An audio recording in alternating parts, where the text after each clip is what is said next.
네, 반갑습니다. 짠나무TV의 짠나무 인사드립니다. 어,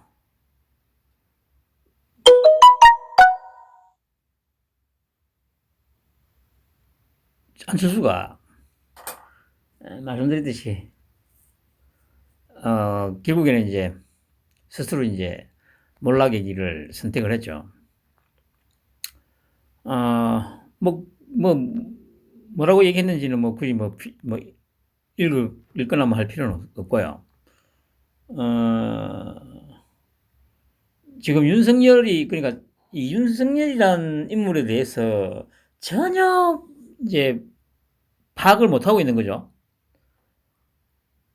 그리고 상대가 아니죠, 상대가.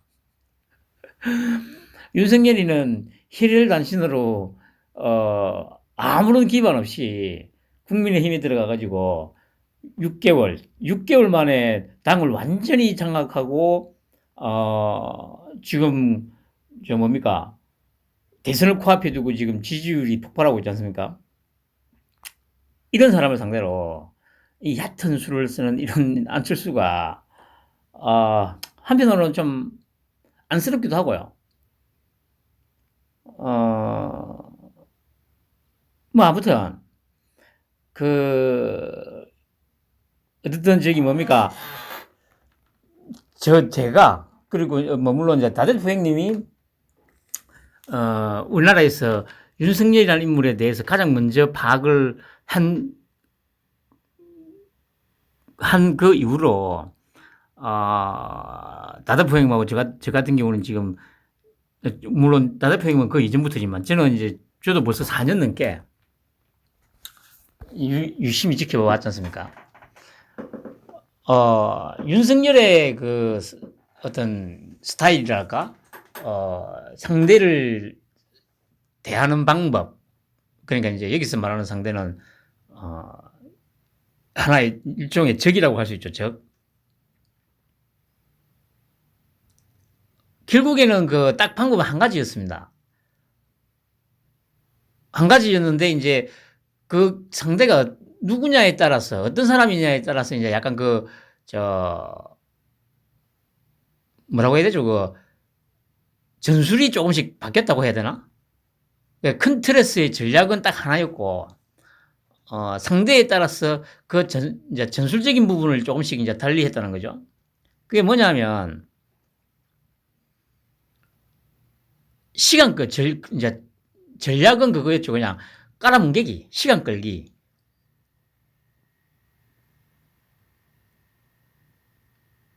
저기, 청량 때 추미애를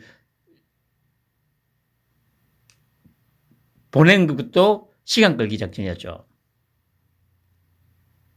그리고, 어, 경선 때도 역시 마찬가지였습니다.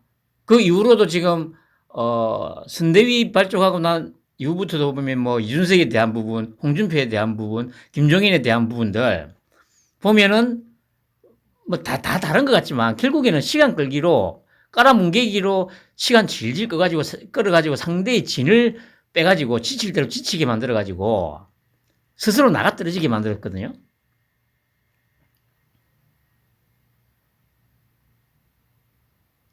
그 총장 때는,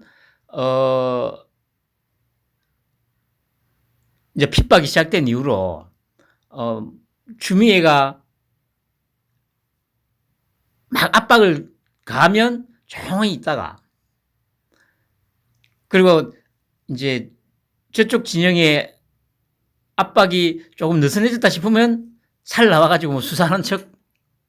그럼 다시 쟤들이 화들짝 놀라가지고 또 압박을 하고, 이런 방법으로 시간을 끌어가지고 결국에는 추미애를 넉다운 시킨 거죠.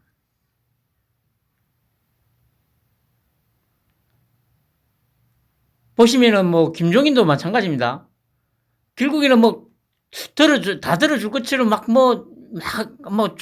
이 표현하는 것도 이 적에 대한 어떤 최고의 어떤 이 대우를 해주는 척하면서 시간을 끌고 끌다가 결국에는 김종인도 스스로 나가 떨어져 버렸지 않습니까?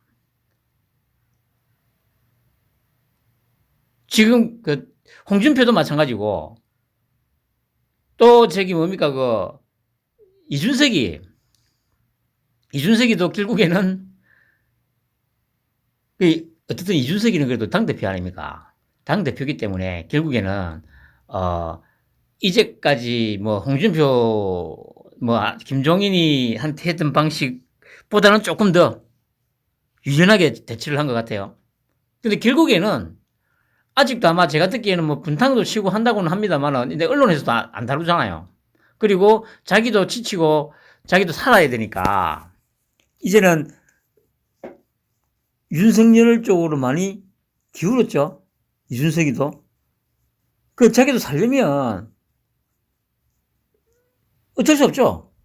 윤석열한테 계속 대들다가는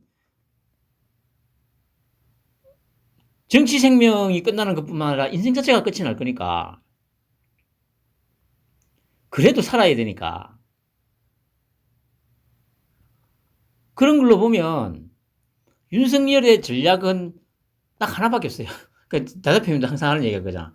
아씨 한 게 아무것도 없는데 윤석열이는 그냥 엉덩이 깔고 앉아가지고 그냥 시간 때우기로만 뭉갠 것밖에 없는데 뭐 씨발 이 들어왔던 놈들 다 나가 떨어지네. 실제로 그렇게 됐어요. 실제로. 그러니까 안철수도 그 윤석열의 전략에 지금 갇혀가지고 이제 이렇게 들어온 거죠. 제가 어제도 말씀드렸듯이 결국에는 질질 끌다가 막판에 제가 보기에 그래 아마 한 3월 초쯤에 어차피 3월 초가 그 대선이니까 3월 1일이 지나고 아마 3, 4일 남겨둔 그러니까 그 대선 전주 주말쯤에 아마 단일화가 되지 않을까. 그것도 안철수가 떠밀려서 온갖 욕이란 욕은 다 처먹고 나서 그렇게 단일화가 될 겁니다. 사람의 상대의 능력을 가늠하는 어떤 그 재주가 없으니까 이렇게 되는 거예요.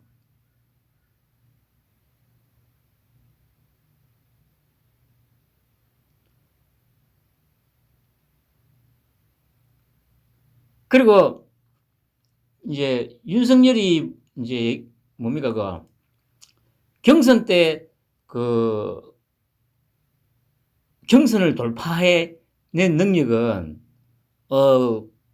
그거였죠. 일단 자기는 예측을 했어요. 어차피 여기서 지금 안철수가 말하는 국민 경선 뭐 여론조사 이 방식으로 장난질을 칠 거라는 걸 처음부터 예상을 하고 어차피 그걸로는 못 이기니까 당원들의 압도적인 지지가 있어야 된다 해가지고 기억하실 겁니다. 경선 때 계속 각 지역의 그 당원 협의회 가가지고 그때 윤석열이가 했던 연설들 들어보면 시원하지 않습니까? 지금에 와서 이제 윤석열의 어떤 그런 모습들 그대로였죠. 그러니까 그때 윤석열이가 경선을 통과하는 방식으로 그러니까 어차피 다 간첩 새끼들밖에 없기 때문에 여론조사를 돌파해내야 된다. 어차피 여론조사 이걸로 장난질 칠 게 뻔하기 때문에 이걸 돌파할 수 있는 방법은 당원 투표에서 압도적으로 승리를 해야 된다는 그런 전략을 가지고 당원 협의에 계속 다니면서 전두환 대통령 발언도 하고 했던 겁니다.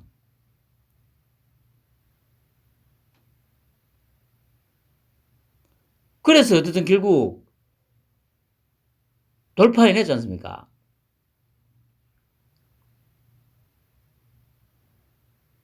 물론 이제 그러고 나서 이제 그 중간에 이제 뭡니까 그 하늘도 속이고 다대표님이 지금 이제 좀 이제 짜증내는 부분이 그 부분이죠. 아씨 이제 윤석열을 정확하게 파악해가지고 지켜본 것까지는 했는데 자기도 쏘갔다는 거지. 그러니까 다대포 형님이 쏘가가지고 그렇게 할 정도니까 아직도 윤석열을 보고 바보라고 하는 사람들이 좀 이해는 돼요. 제 입장에서도. 5년, 6년을 지켜보면서 4년 전에 지금의 이 대선 판도를 정확하게 예측한 그 다대표 형님도 쏘을 정도니까 윤석열의 어떤 이런 행동들, 말이나 행동들을 들으면서 쏘가가지고 열받아 하고 막 스트레스 받을 정도니까 뭐 일반인들이야 그 뭐 오죽하겠습니까? 그리고 결국에는 그거예요. 그냥 경선 때는 어차피 이 새끼들이 여론조사로 조작질을 해가지고 할 거기 때문에 압도적인 당원 지지율로 이걸 돌파해야 된다는 그 전략으로 그렇게 뚫어왔고, 그리고 지금 결국에는 보면 전략적인 어떤 판단에 의해서 지금 다 한 말과 행동이라고 저는 판단을 하거든요. 그러고 나서 뭐냐면 경선이 끝나고 11월 한 달 내도록 주로 이제 전라도를 많이 돌아다녔지 않습니까? 전라도를. 그러면서 이제 막 이제 그러니까 그때 이제 요 빨갱이 새끼들하고 이제 이 빨갱이 새끼들 이 정권에 속하지 못한 온건한 빨갱이들, 그러니까 이제 김대중 계열, 그리고 노무현 계열. 그러니까 노무현은 좋아하는데 문재인은 싫어하는 소위 중도 쪽하고 온건한 빨갱이들을 요 빨갱이들과 완전하게 분리시키는 작전이었죠, 그게. 그러니까 이게 정말 이거 아주 전략적으로 순차적으로 작업을 해온 게 맞아요. 그렇게 철저하게 뭡니까 정밀한 외과 집도이처럼 메스를 들고 암세포로부터 비유를 하자면 정상적인 세포를 아주 정교하게 정밀하게 분리를 시킨 다음에 그러니까 그 과정에서 이제 뭐 보면 이제 지지자들을 갖다가 열받게 한 행동들이 말과 행동들이 많았지 않습니까? 이준석이한테 무릎 꿇고 막 바보 행세한 거, 또 김종인이 뭐 홍준표고 뭐 이런 쓰레기들한테 바보 짓을 하면서 막 이랬던 부분들, 그런 부분들이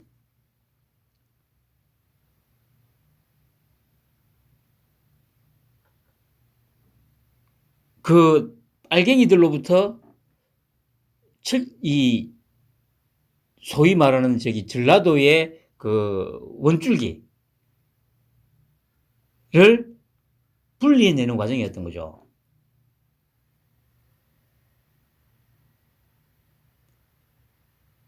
그런 동안에 이제 소위 보수 우파들은 일 많이 받았지 않습니까? 결국에는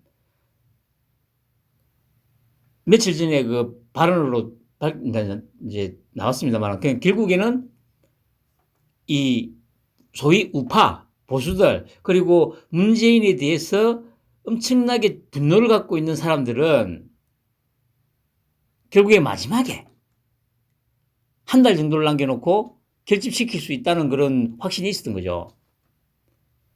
그러면서 이제 철저하게 전라도의 원줄기를 지금의 빨갱이 정권하고 분리시킨 다음에, 그리고 노무현에 대한 막연한 어떤 뭐랄까요 그 부채의식을 갖고 있는 사람들, 특별한 정치색이 없이 그런 사람들을 철저하게 또 빨갱이 정권과 분리시켜 놓은 다음에 마지막으로 작업을 한 게 소위 보수 우파 결집이죠. 적폐청산. 이걸 조금만 생각해 보면 그렇게 이런 맥락으로 흘러왔어요. 그냥 보면 그래 이런 게 안 보이는데 곰곰이 이제 윤석열의 말과 행동, 이때까지 말과 행동들을 분석해 보면 정확하게 계산하에 경선, 그러니까 그 제가 예전에 듣기에 6월 달인가 그러니까 저 당에 들어오기 한 달 정도 전에 이준석이를 집으로 초대를 했다고 들었거든요. 그러니까 그때 자기 아내 김건희하고 자기가 이준석이를 집에 초청을 했다는. 그러니까 그 당시에 그 당시가 아니고 그러니까 다 대표 형님이나 제가 이제 그 이준석이한테 무릎 꿇고 막 이런 비굴한 모습을 보일 때 이제 지지 철회하고 나서 다 대표 형님하고 이제 그 얘기를 하면서 이제 이 진짜 그냥 막 대통령병에 걸린 놈인가 이제 이런 식으로 얘기를 했는데 결국에는 지금에 와서 보면 그 행동들이 바로 김건희가 그 이준석이를 정확하게 이준석이의 어떤 생각이라든가 어떤 그릇이라든가 이런 부분들을 정확하게 한 판단해 보기 위해서 아마 초대를 했다고 저는 생각을 해요. 그 녹취록에도 나오잖아요. 아니 내가 그 무당이나 이런 걸 뭐 왜 찾아가냐고, 내가 걔들보다 더 잘나는데 이 얘기 하지 않습니까? 그만큼 사람을 보는 안목이라든가 통찰력이 있다는 얘기거든요. 그러니까 집에다 데리고 와서 밥을 먹이면서 이런저런 얘기를 해가지고 얘가 어느 수준의 애인지를 판단하기 위해서 그렇게 했던 것 같아요.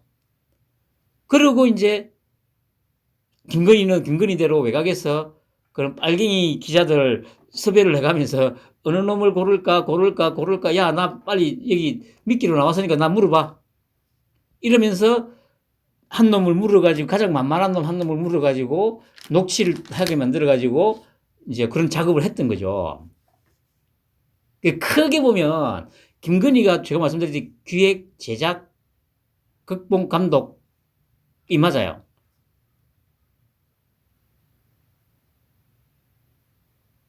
그러면서 국민의힘에 입당한 것도 이준석이 없는 사이에 후다닥 가가지고 입당을 해버렸죠. 그리고 경선에서 이 돌파하기 위해서 방금 말씀드렸듯이 당원들을 규합해가지고 당원들을 압도적인 지지를 받아야 된다는 그 전략으로 당원협의회만 돌아다니면서 당원들을 듣고 싶어하는 말들만 계속 했잖아요. 그 당시에는.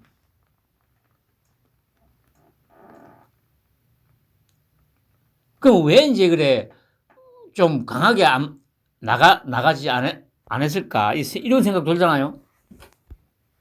아니 뭐 예를 들면 뭐 그 경선 때 뭐 그 여론조사 방식이 잘못됐다 해가지고 좀 뭐 얘기를 한다든지 아니면 이제 그 이후 경선 끝나고 나서도 이제 이준석이를 내칠 수 있을 만한 어떤 기회들이 좀 분명히 있었지 않습니까? 그럼에도 불구하고 안 하고 그렇게 그냥 병신처럼 했던 게 제가 보기에 언론, 특히 언론 때문이었던 것 같아요. 언론. 그러니까 자기가 먼저 어떤 상대를 적으로 만드는 게 아니고 아까 말씀드린 대로 그냥 지쳐서 나가 떨어지게 만드는 거죠. 지금 제가 보기에는 언론도 이제 지칠 대로 다 지쳤어요. 소위 말하는 이건 카르텔들도. 이거 저기 윤석열을 죽여먹기라고 별짓을 다 했는데 결국에는 자기들 뜻대로 못 죽이고 오히려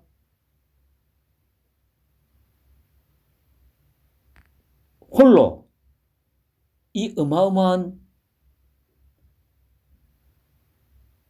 역경을 뚫고 여기까지 왔지 않습니까?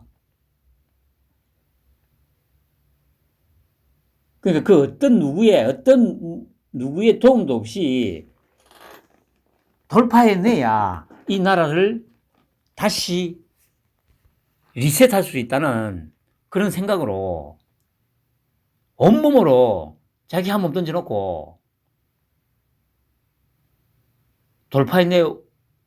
낸 거라고 저는 생각을 해요.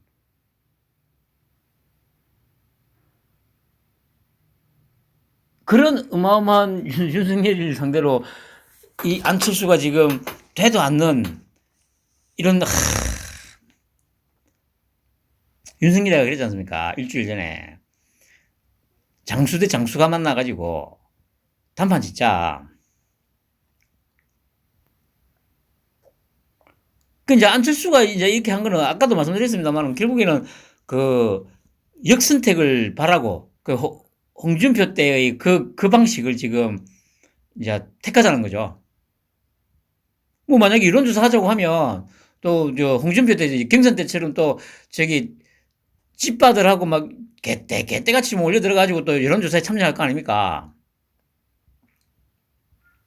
그럼 당연히 또 뭐 안철수가 이기겠죠. 안철수가 이기면 안철수가 저 뭡니까 대선에서 이재명을 이길 거라 생각하세요? 똑같잖아. 그때도 뭡니까 그 여론조사 해가지고 홍준표도 뭡니까 야권에서 개가 나와도 이재명을 이긴다고 그렇게 바람잡이 했잖아요. 근데 만약 홍준표가 나왔으면 어떻게 됐을 것 같습니까? 홍준표 벌써 나가리 됐어요.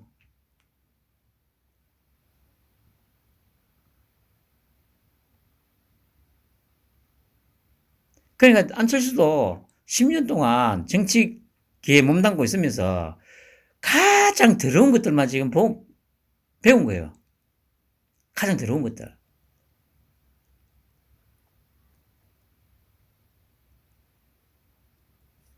아무튼 안철수도 결국 이렇게 갑니다, 여러분.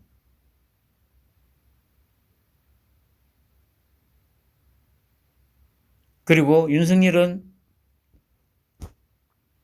정말 벼랑 끝에 선 이 나라에 정말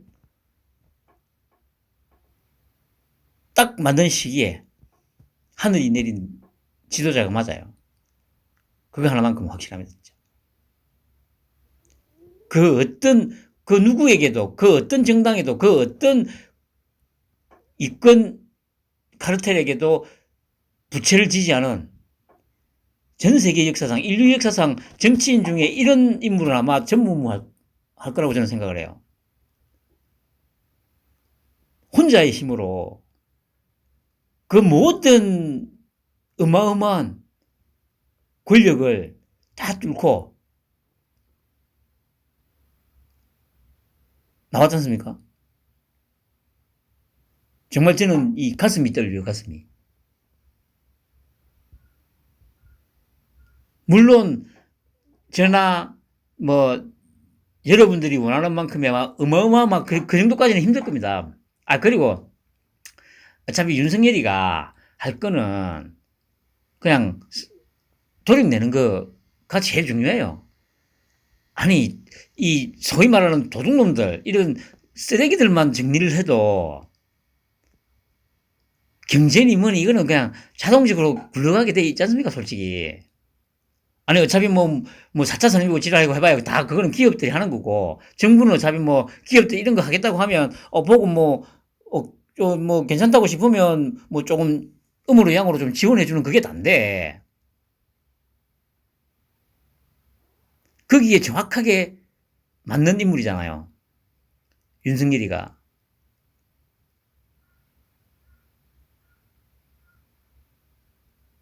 기대해 볼 만할 겁니다, 여러분. 편안한 휴일 되시기 바랍니다.